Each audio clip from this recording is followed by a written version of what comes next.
TechCanto 第123集嚟啦！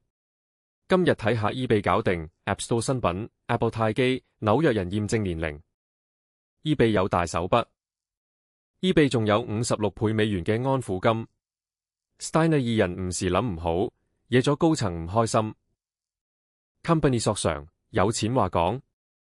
手機軟件新鮮事 ，AI 係唔係會取代傳統 App？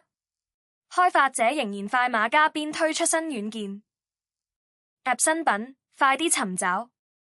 租機唔會受限制 ，Apple 仲會俾你用 Apple Upgrade 仲遲租金，仲有未出貨先可以用。價值查詢，先知冷熱。算法時代新規矩，明年開始，紐約人睇 Algorithms 推的內容前，要先驗年齡。新聞提醒，小心行事。TechCanto 今日內容到此為止，多謝留意。